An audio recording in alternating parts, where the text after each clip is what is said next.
嗨，大家好，我是戴淑贤，欢迎回到我的频道。今天我想来分享我们吃饭时候要有什么礼貌的行为。So today we are talking about table etiquette. Now, of course, with table etiquette, people these days do tend to do their own thing a little bit more than maybe in the past. So some of these are things that you won't necessarily see everyone do all the time, but they're just things to be aware of. If you'd really like to make sure that you're eating in the polite, proper way, then definitely make sure that you do these things. And now I know that there are some things in traditional Chinese culture that definitely people need to pay attention to if it's a formal dinner, such as the host needs to sit to the east. Or if it's a round table, the host needs to sit opposite the door. And also the host or the eldest person needs to sit down first. So no one should sit down until they've let that person take their seat first, or unless that person says 请坐. There's also things like 敬酒, like when you cheers, the person who is younger or of lower status or whatever, like an employee as opposed to the boss, needs to bump their glass lower than the other person. So today I'm going to share with you the British equivalent of these things. So the thing about sitting down first isn't such a big deal in the West, but what you definitely shouldn't do is start eating before the host. Always it's the host. Make sure that the host says, please eat, before you eat anything, or just at least wait until they themselves have started eating. So that's quite a big thing. It would be quite rude to just start eating. So make sure that you don't do that. Another really big thing is to try and eat with your mouth closed. Definitely no talking when you're eating, and also never lift the bowl to your mouth like this. If you've got soup, don't drink it out like a cup. That would be quite rude. You have to use a spoon to drink soup. I know it's inefficient and it's kind of not very convenient, but that's just the way it's done. So I know that in Asia, you of course can lift the bowl to your face, but just make sure that you don't do that here. If you are at like a formal occasion, then people would probably be quite surprised if you started lifting the bowl towards your face. So just make sure that you don't do that. If you're at a very formal dinner, when you're eating, you should put the knife and fork down and don't touch anything whilst you're chewing, and wait until you swallow, and then when you've swallowed you can pick up your knife and fork again. That's in very formal situations. Also, you need to wait until you've swallowed your food before taking a sip of your drink. So you don't want to be chewing and drinking at the same time. And also when you're drinking your drink, you don't want to gulp it. Gulp means like a lot at one time. You can just sip it. Sip like just a little drink, yeah? Don't go like downing it. I've heard that in traditional Chinese culture, it might be quite polite for the host to actively like give food to people, like have this and eat this, and like trying to make sure that they've eaten enough.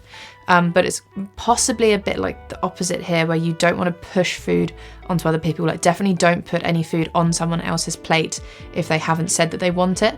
That would be quite rude. The host probably will say something like, oh yeah, please eat more, have more, are you sure you've had enough? But they won't really push it, and they definitely won't actually put the food on your plate. That's quite rude. In general in the UK, if it's like a big dinner kind of situation, you might have some big dishes in the middle, and people can sort of go around and help themselves to what they need. And they'll take as much as can fill their plate, like as much as they feel like they can eat. And that's not rude to take more. Because I know obviously in Chinese culture, if you've got the lazy Susan with the dishes going round, then there's no need to put loads in your bowl. And that might be quite weird to just suddenly take everything into your bowl. But here that's quite the normal thing to do. I also know that in Chinese culture you shouldn't put your chopsticks straight down in the rice, because that's like equivalent to like you're gonna die, there's death is coming. The only sort of equivalent that I can think of about that is that if you finished a meal, you should usually put your knife and fork at 4 o'clock. So they're together and they're facing to 4 o'clock. Try not to leave your knife and fork just like randomly on the plate. That's kind of just not very good etiquette. Also, don't reach for things across the table. If you want something from the other side of the table, then it's politer to say, oh, please could you pass that over? And don't just keep reaching, because then, you know, your sleeve might get in someone's food, and that's kind of not very nice. Also, if you are eating meat or something that you need to cut with a knife and fork, try and hold your knife correctly. So there's a bit of controversy about this, I think. Some people think that it's better to hold the knife like a pencil, but actually you need to hold it with this finger on top, pushing down on the knife. So if you're not sure how to use a knife and fork, maybe that's another YouTube video for you to watch. Also, it's best not to put your elbows on the table. This has traditionally been the case.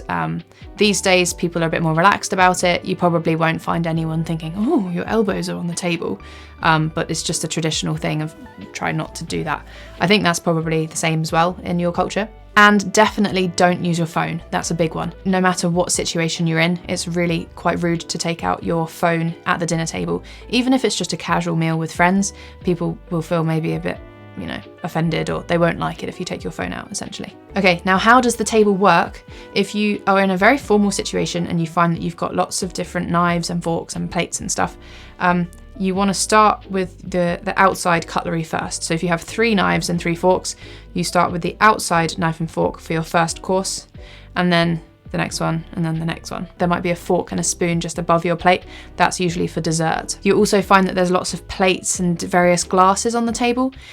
Basically, the rule is if there's a plate to your left, that's for you. The plates to your left are for you. But your drinking vessel, like a glass, that's the one on your right side will be for you, in case you get confused, which is very common. I mean, the wedding I went to the other day, everyone was very confused about whose plate is whose, like where's the knife, like whatever. Couple more things, make sure you don't slouch too much. Slouching is like this. The napkin, what do we do with the napkin? That's the blanket thing. You need to put it on your lap. So that stops food falling down onto your clothes. You might even find in very posh restaurants that the waiter comes and puts the napkin on your lap for you. And one last thing that I have a question for you. Is it rude to jiggle your leg at the dinner table, or maybe in general? What do you think about this? Jiggling your leg is when you're kind of maybe anxious or a bit stressed and you move one leg like up and down like this, like bouncing it on the floor. I'm just wondering what you think about that.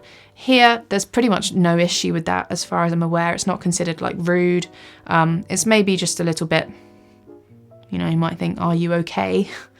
But it wouldn't be like, oh, how rude.